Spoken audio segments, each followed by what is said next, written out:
Então, eu gostaria de agradecer aos organizadores da Bienal e ao Instituto Francês por terem pensado em mim e agradecer igualmente todos os meus amigos brasileiros, porque se estou aqui é também porque, de certa maneira, há alguns anos eu venho regularmente e não falei sobre cidades ou sobre a cidade aqui. Cada vez esse será o tema do que eu vou mostrar, mas cada vez que vamos visitar uma cidade, isso nos faz pensar na cidade em que vivemos, em que trabalhamos, em que fazemos projetos. Então, estamos num sistema permanente de aprendizado, no fim das contas. E acho que é algo de muito particular, se nos interessamos pelas cidades, talvez possamos nos interessar também pela literatura referente a isso e fazer com que os livros venham e ler os livros e ter uma visão mundial a partir da literatura sobre o assunto. Mas se nos interessamos pelas cidades, precisamos visitar essas cidades de vez em quando. E fico muito feliz pelo que foi dito pelo professor que me precedeu. E porque nesses 4 dias teremos a oportunidade de ver coisas que conhecemos pouco, que conhecemos mal, e assim novas questões serão suscitadas em nossa reflexão. Tentarei falar rapidamente, porque o tempo passa.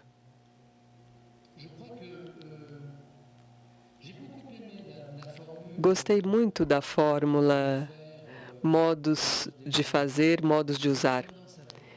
Eu teria tendência em francês de traduzir isso por maneiras de habitar, mas talvez por ter sido formado por Henri Lefebvre e continuar a pensar e que perguntar como as pessoas moram e vivem é a essência da profissão do arquiteto e do urbanista. Para que nós poderíamos servir, se não para criar condições para que as pessoas possam habitar da melhor maneira possível? Evidentemente, tanto no que tange à escala da casa, do apartamento, da habitação, mas também nessa outra escala, da qual falaremos, que é a escala da cidade, a escala urbana. Não habitamos apenas na nossa casa, habitamos num bairro, numa cidade, às vezes numa grande aglomeração, e temos o sentimento, a sensação de habitar numa grande aglomeração. Às vezes habitamos apenas numa parte de uma aglomeração e a aglomeração como todo nos causa medo. Esse é um dos desafios da vida contemporânea. Eu me inspirei numa das obras de Olivier Mongean, que está perdido aí em algum avião que vai chegar logo, logo, mas todo mundo sabe, já faz algum tempo, alguns meses, que metade da população mundial vive nas cidades. Continuarei a usar a palavra cidade em seu sentido geral, sem pensar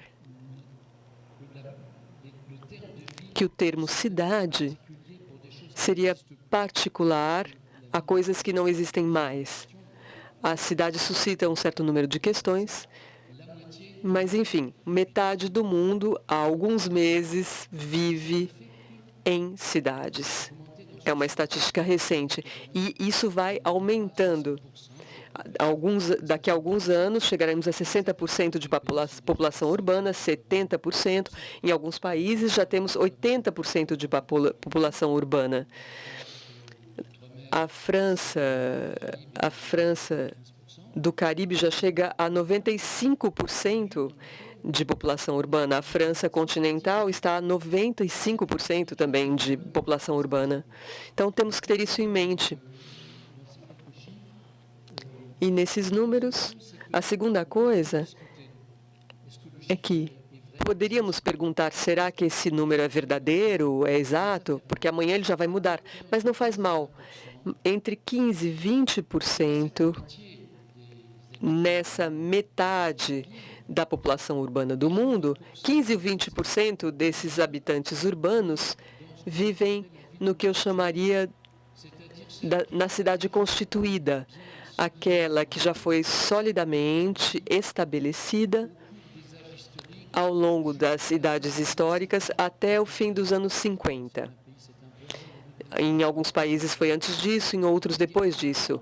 Ou seja, antes que um novo passo fosse dado por causa da mobilidade, por causa disso e daquilo, que faz com que hoje 80% dos habitantes que vivem em cidades não vivem mais no centro das cidades ou na bela cidade histórica que conhecemos, com suas avenidas populares, com seus grandes primeiros conjuntos habitacionais. 80% dos habitantes vivem na cidade fora da cidade histórica no sentido amplo. E desses 80% é algo que chega a 3 bilhões de habitantes. Então, 80% desses 3 bilhões de habitantes compartilham de modo desigual imóveis que, com frequência e cada vez mais, tomam a forma de condomínios fechados. E a outra metade, talvez não seja metade, mas pouco importa, a outra parte está em casas individuais que vão se difundindo em territórios cada vez mais distantes do centro da cidade. Isso constitui 40%. E restam 40%. 40% dos habitantes das cidades vivem em condições informais, ou seja, em casas mal construídas, em casas de sobrevivência, em barracões. E durante muito tempo pensamos que seria necessário erradicar esse tipo de construção. Mas depois começamos a refletir que isso era um sonho, que a questão não era se contentar com as favelas, mas talvez nos perguntar como podemos transformá-las. Acho que é preciso ter isso em mente antes de começar. Farei uma pequena apresentação com algumas imagens, com uma introdução que já fiz pela metade e que vai se concluir com essas 2 imagens. Isso é São Paulo. Não me pergunte exatamente que lugar de São Paulo, porque não tenho certeza. Posso dizer que quando decolamos de Guarulhos e vamos para o sul, em determinado momento vemos isso. E alguns minutos depois vemos a mesma coisa, e isso dura um certo tempo. É menos longo que o sobrevoo da Amazônia, mas é muito impressionante. Porque em Paris, os aviões fingem. Eles não sobrevoam muito a parte habitada, e aqui eles passam bem no meio. Então, a sensação é muito impressionante.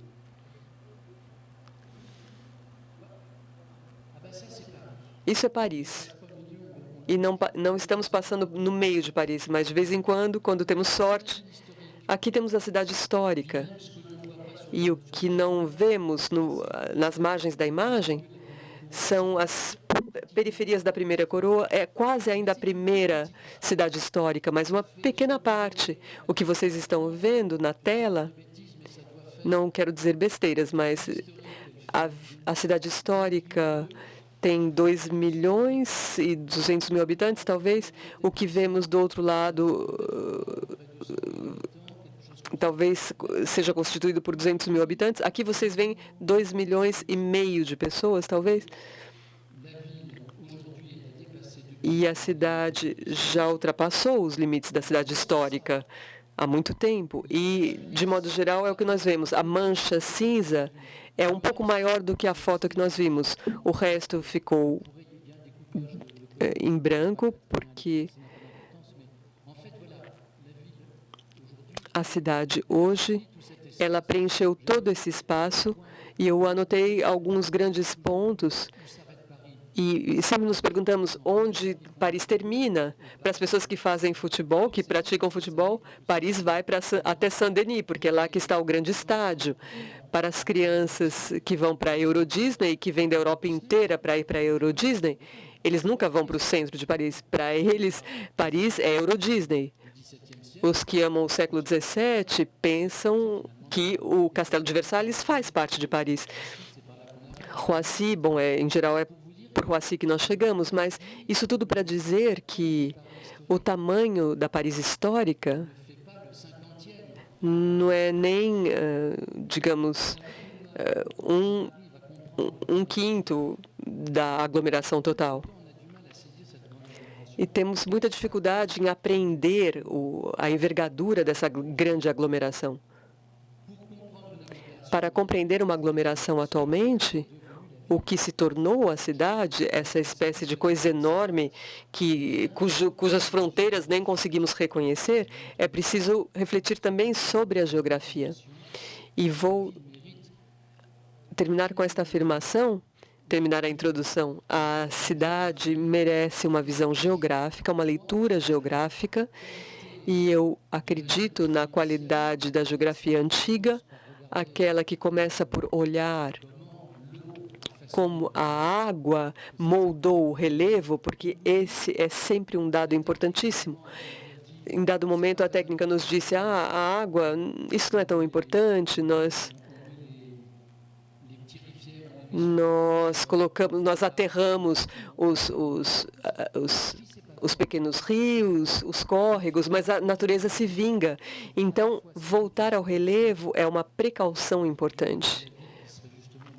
Do lado da cidade sustentável, e talvez isso seja uma chave de leitura. Por exemplo, acho que na região parisiense existe todo um mundo que segue os vales. Podemos ver em cinza o caminho das águas, e temos também as ladeiras, e a 60 metros, as ladeiras já não pertencem aos vales. Passamos para um outro mundo. Há uma história que não vou contar, porque preencheria a noite toda, mas há uma história antiga da industrialização que passa pelos vales, porque é pelo Sena e por seus afluentes que as coisas pesadas são levadas, navegam.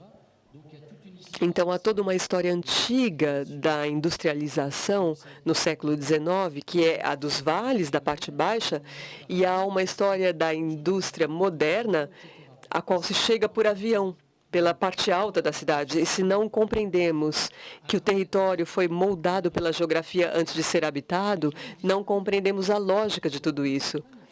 E as pessoas dizem, mas a coisa aconteceu de qualquer jeito. Não, não aconteceu de qualquer jeito. Podemos criticar as escolhas que foram feitas, mas as escolhas se explicam. Então, eu faço aqui uma defesa da visão geográfica. Isso era para lhes mostrar que eu já viajei um pouco e que podíamos comparar as coisas.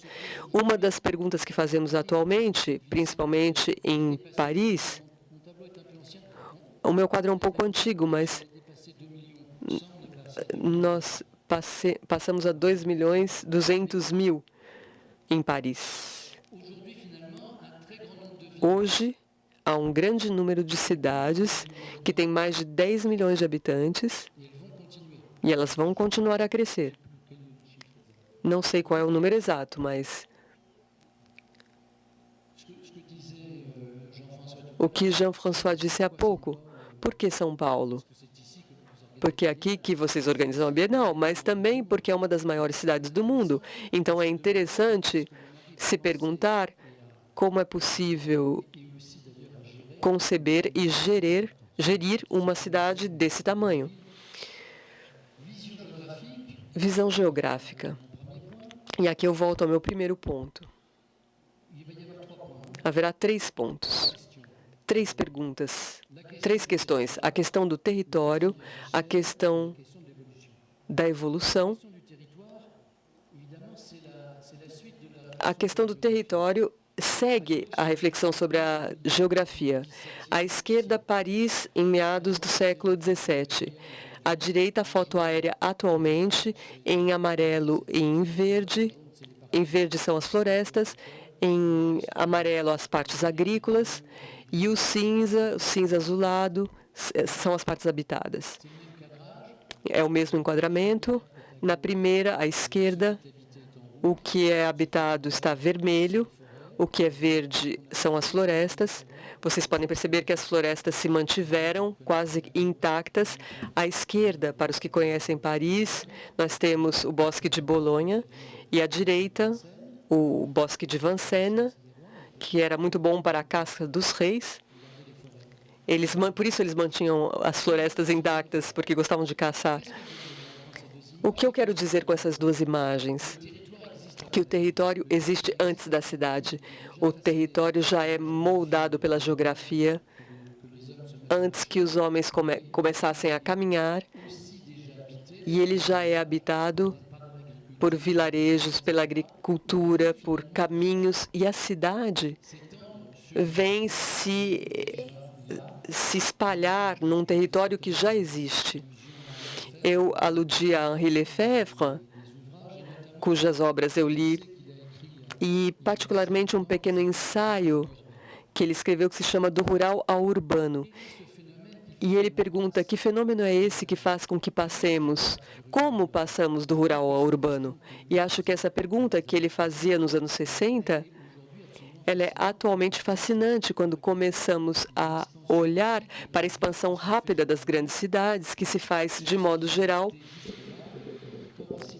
em áreas que até então eram praticamente apenas rurais. Aqui vamos ao Cairo. 15 milhões de habitantes. No Cairo há uma produção informal, há uma construção informal, não são favelas, mas são construções informais porque não foram previstas, não foram planejadas e não obedecem às regras oficiais do urbanismo. São construções feitas pelos habitantes por iniciativa própria, digamos. E isso se estende em terrenos agrícolas. A foto de baixo foi tirada um ano antes da foto de 1987 acima. Ao longe vemos a cidade do Cairo e aqui uma região ainda agrícola, irrigada. Aqui se recolhia feno para alimentar as vacas leiteiras, e um ano depois a cidade chegou a esse lugar, e 2 anos depois ela caminhou ainda mais. Não se tem o direito de construir nos terrenos agrícolas, mas ao lado do que já foi construído. Então, pouco a pouco, a cidade vai avançando.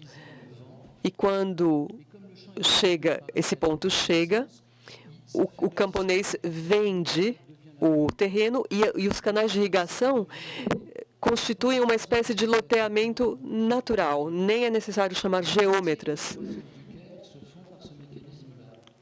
E a maioria dos loteamentos do Cairo se fazem dessa maneira. Os antigos canais de irrigação são utilizados para definir os lotes, o tamanho dos lotes. 2/3 dos novos habitantes da cidade do Cairo estão nessas antigas regiões rurais. À esquerda, o plano do campo, e à direita, o plano do campo transformado com as casas que vêm e que são construídas com um enquadramento muito parecido ao do antigo campo e dos seus canais de irrigação. E já que estamos falando do Cairo, essa questão do território que existe antes da cidade, do rural que se torna urbano, nos faz pensar na questão da evolução.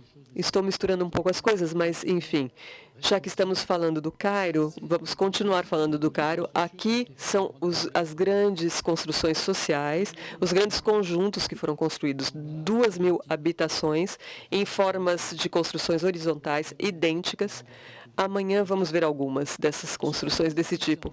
Mas os habitantes, podemos falar qualquer coisa para os habitantes, contar histórias para eles, mas quando eles estão em casa e quando acham que a casa é muito pequena, eles aumentam a casa. Então, nesse urbanismo que é a aplicação da Carta de Atenas, todas as barras, as construções horizontais equidistantes, os habitantes aqui vão aumentando. Eles acham que não é necessário deixar 30 metros entre uma construção e outra.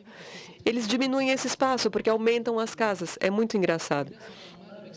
Esse, por exemplo, se entende mal com seu vizinho. Então, ele aumentou seus pontos de apoio. O vizinho não quis compartilhar a construção com ele. Então, ele criou uma construção independente. É prodigioso quando caminhamos pelas cidades, perceber que não precisamos de longas explicações para sentir a relação entre as pessoas. Desse outro lado, os vizinhos se entenderam bem. E cada um pagou metade dos ferros que mantém esse pilar.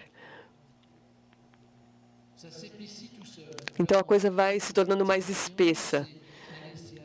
E podemos pensar, nossa, mas é aterrorizante, as coisas vão se construindo sem nenhum planejamento. Mas aqui, por exemplo, havia o caso de uma família que habitava 55 metros quadrados e que agora habita 80 metros quadrados, 90 metros quadrados. A estética também é discutível, mas eu tenho que lhes mostrar uma coisa. Este aqui, ele fez um terraço. O outro vai construir acima do terraço. O outro fez um teto. E aí o vizinho de cima não pode descer no telhado porque o telhado está em declive e o vizinho cairia. Enfim, a construção informal é uma fonte prodigiosa de informações. Na França, fazemos muitas perguntas para que os habitantes desses grandes conjuntos se sintam bem dentro das casas. Mas aqui eles tomam outras, no Cairo, por exemplo, eles tomam outras iniciativas. E por que falar de Versalhes? Bom, durante muitos anos eu ensinei numa escola de arquitetura, uma faculdade, que ficava aqui. Então, todos os dias eu ia fazer uma visita ao castelo.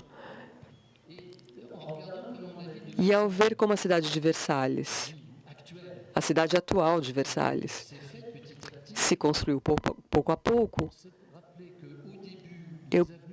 eu me lembrei que, pouco a pouco, as avenidas que iam para o castelo e eram feitas de pavilhões descontínuos, atualmente não há pavilhões descontínuos. E começamos a pesquisar, porque isso nos intrigava. E pegamos um lugar particular, porque não podíamos considerar a cidade inteira. Aqui, isso prescinde de explicação. A planta de 1860, a planta inicial de uma parte da cidade, desculpe, 1600. 1660, me desculpe.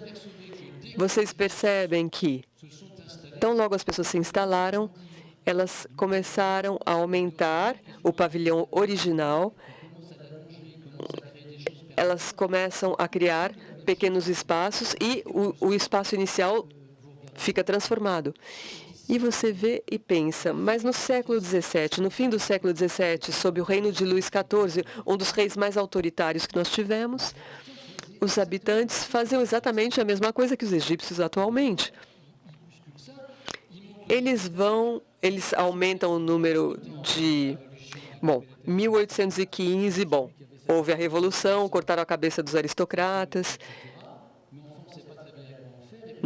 E em 1915, chegamos a este ponto. Não é muito original o que eu estou falando, mas é só para mostrar que as cidades vão ficando mais densas.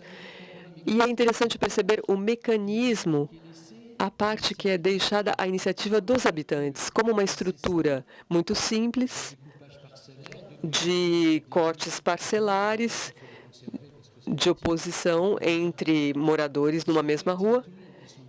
E como tudo isso pode se transformar.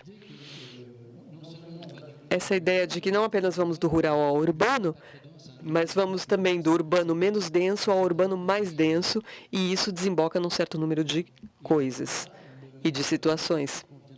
O mesmo bairro que acabamos de ver, o que podemos ver de cima, é uma foto que data de 4 ou 5 anos. A Praça do Mercado não mudou. Sim, as construções em volta dela, sim, mas a feira foi criada sob o reino de Luís XIV e até hoje essa feira existe lá no mesmo lugar. É lá onde as pessoas compram seus legumes e suas frutas. Como eu dizia, a questão das escalas, esse era o meu segundo ponto.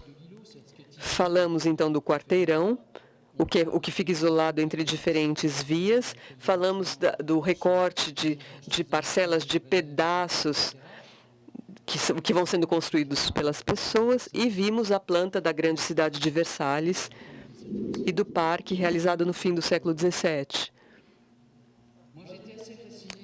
Eu fiquei fascinado por esse recorte, pelo recorte das cidades americanas. Quando falo americanas, estou falando dos Estados Unidos, tá? Há uma espécie de inteligência no pensamento de Jefferson. Ao mesmo tempo, dá um frio na espinha, porque essa ideia que você faz um enquadramento de todo o país antes mesmo de descobri-lo é um pouco assustador. Mas isso permite associar numa espécie de lógica que não funciona tão mal. Fala-se muito mal dela, mas não funciona tão mal assim. Isso permite associar a pequena escala do pequeno lote com a pequena casa, um prédio um pouco maior, numa via um pouco maior, onde passam os ônibus e onde há uma vida comercial, e é uma espécie de malhagem a cada meia milha, 805 metros. A cada 805 metros há uma via que vai para todos os lugares, e isso vai sendo recortado mais ou menos estreitamente. E aqui nós temos a via férrea.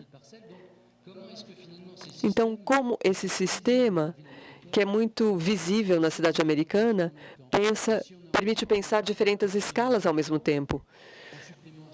E ao suprimir algumas vias, podemos fazer coexistirem as coisas. E São Paulo, São Paulo é complicado, realmente. Nós subimos, descemos. É um pouco mais complicado, mas a lógica é muito parecida. Acho que isso faz parte da pergunta: como, pelo pensamento, primeiro, conseguimos conciliar todas essas situações. Aqui, vocês têm 4 quadrados associados que têm 16 mil metros cada um. Podemos, então, nos divertir muito com esse recorte. E, de tempos em tempos, a natureza aparece. E o caminho dos índios e o rio que passava, que era paralelo a esse caminho, continua lá. Podemos fazer um pequeno aeroporto dentro de tudo isso. Aqui uma planta muito esquematizada da cidade de Chicago. A trama americana se estende, vai muito mais longe. Quando estamos no alto de um arranha-céu e que o sol se põe, a cidade vai até o fim do horizonte. Não vemos o fim da cidade. E já que estamos em Chicago, podemos nos lembrar que Chicago era um pequeno forte com 15 pessoas que se instalaram num lugar onde desembocava o rio de Chicago, desembocava num lago, e um pouco mais tarde começou-se a traçar aquilo que se tornou a primeira cidade, com um pequeno loteamento. Em 1830 ou 34, já houve um planejamento e muito já foi construído. Não é muito original o fato de que as cidades aumentam de tamanho. E aqui uma pequena parte do centro histórico de Chicago, mas o que eu queria mostrar para vocês é a visão a partir do lago, uma bela perspectiva desenhada quando da Exposição Universal de 1892. Em 1936, o caminho de ferro chegou por todas as partes, as ferrovias, e isso torna a cidade muito interessante. De certo ponto de vista, é a cidade das redes. Nos anos 60, há o declínio das vias férreas, e a cidade tem muitos terrenos baldios. O centro histórico não parece mais olhar para o lago, e como nunca estamos a salvo de uma surpresa, volta-se a dar alguma qualidade a tudo isso. Então, as grandes cidades, mesmo uma cidade como Chicago, que teve uma história curta e um crescimento muito rápido, as grandes cidades continuam a mudar. Existe esse mecanismo permanente e acho que uma das grandes questões, quando tentamos refletir sobre as cidades,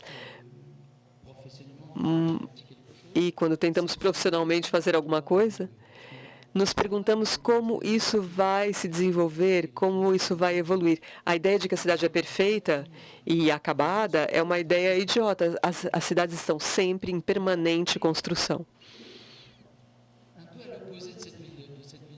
Em oposição a essa cidade acabada, e pensando na transformação, tenho duas imagens que vêm do mesmo lugar. A imagem da esquerda, vocês estão no topo do Arco do Triunfo, no grande eixo, Paris está nas suas costas, e é o grande eixo que vai para La Défense, a grande obra da modernidade francesa, o novo Arco do Triunfo monumental, feito pelo arquiteto dinamarquês que ganhou o concurso. E sempre nos explicam que esse eixo fundamental já estava traçado no século XVII e que o grande arco da defesa apenas o pontuou. Mas o que vemos é que o Sena, que deu uma volta completa, essa é a realidade da grande cidade atualmente. De um lado, temos a cidade contínua, planejada, e de outro lado, a cidade que ainda não está terminada, há terrenos baldios, infraestruturas brutais, fábricas de tratamento de água, estações de tratamento de água, e aquilo que, quando a cidade terminava num lugar, nós podíamos colocar o que nos incomodava fora dela. Mas o que fazemos agora? Agora que aquilo que nos incomoda está dentro do espaço urbano. Então, aquilo que muda, aquilo que se transforma, temos que nos perguntar como vamos conviver com aquilo que inicialmente deixávamos longe de nós. Bom, uma pequena imagem de Brasília, uma cidade que eu aprecio muito. Essa é a imagem oficial, acho-a perfeita. Um desenho extremamente elegante, não resta dúvida. Mas o que sempre me impressionou e me espantou é que faz pouco tempo que começamos a nos perguntar, mas, na verdade, o plano piloto, a obra de Lúcio Costa e a arquitetura de Oscar Niemeyer já não representam nem 10% da parte da população do Distrito Federal. Se juntarmos tudo que não está no Distrito Federal, mas que está dentro de Brasília, discuti com muitas pessoas que disseram, não, você tem que se afastar 100 quilômetros do plano piloto e você ainda estará em Brasília. Temos aqui uma cidade que começa a pipocar em muito além dos limites e que já ultrapassou 3 milhões de habitantes. E talvez Brasília tenha se tornado, ou esteja se tornando, uma aglomeração descontínua, é verdade, mas que talvez chegue a 4 milhões de habitantes. É impressionante para uma cidade que tem quase, ou mais ou menos, um pouco mais que 50 anos de existência. Então, a força desse mecanismo da cidade, uma vez iniciado, quando se começa a investir nesse espaço urbano, esse espaço se desenvolve. Isso é muito interessante. Poderíamos fazer um seminário um dia em que desenharíamos. Imagine Brasília dentro de um século e meio, por exemplo, com 1,5 milhão de habitantes.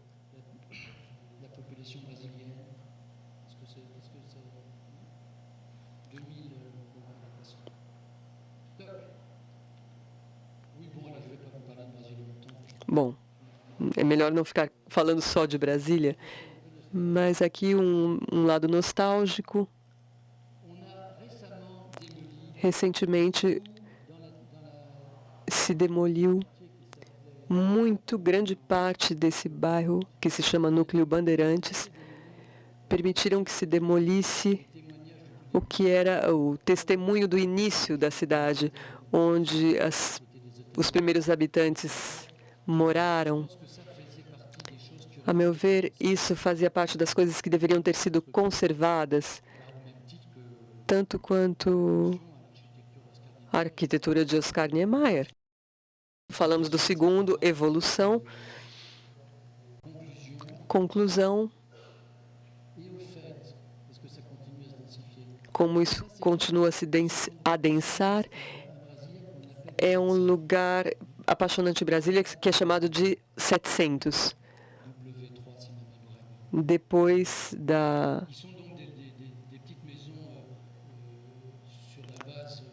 São pequenas casas, também a partir de desenhos de Oscar Niemeyer e Lúcio Costa. Os arquitetos fecham os olhos e dizem, ai meu Deus, que horror, mas na verdade é muito bacana. E essa é a minha conclusão. Será que levamos em conta o fato de que as pessoas estão em sua casa e será que a trama que desenhamos não é feita justamente para ser apropriada pelo habitante e transformada? Sim, há muitas pessoas que moram numa casa desenhada por Lúcio Costa que não pode mais ser reconhecida como uma casa de Lúcio Costa. Ele desenhou não sei quantas casas de uma vez só. Podemos manter a Casa do Patrimônio, e todas as outras pessoas moram nas suas casas, então elas fazem o que querem. Os habitantes têm um gosto péssimo, eles não conhecem a arquitetura, o gosto dos arquitetos.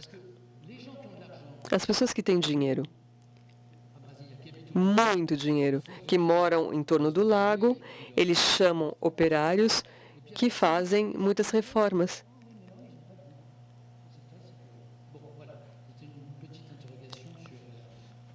Bom, enfim, é uma pequena indagação sobre a ideia de cultura entre os arquitetos.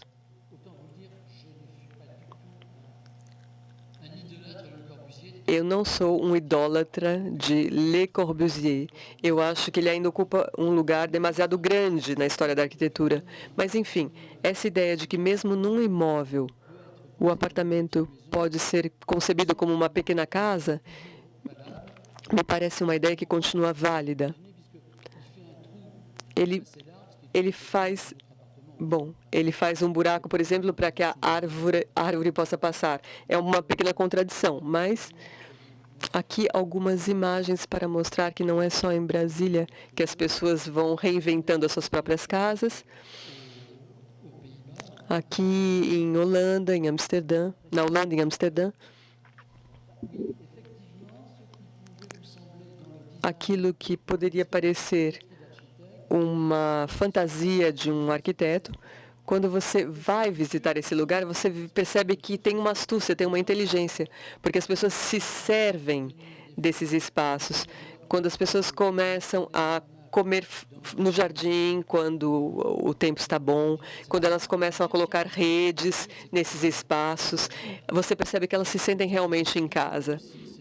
Aqui, na Suíça, e aqui também nós podemos dizer, as pessoas não estão apenas em casa, dentro do apartamento, dentro da casa, também se sentem em casa, no jardim, na calçada. Então, a cidade é uma cidade para que as pessoas morem nela. Isso não faz parte do regulamento, hein? Tomar café da manhã na calçada, mas os holandeses acham que têm direito de fazer isso, então eles fazem. E vou terminar com essa foto. É um pedreiro italiano que ele fez uma torre de Pisa na periferia de Paris, no jardim da sua casa. Então, a cidade sempre tem uma surpresa esperando você. Você passa na periferia de Paris, na casa desse pedreiro aposentado, e é isso. A cidade é feita para que as pessoas morem nela. Obrigado.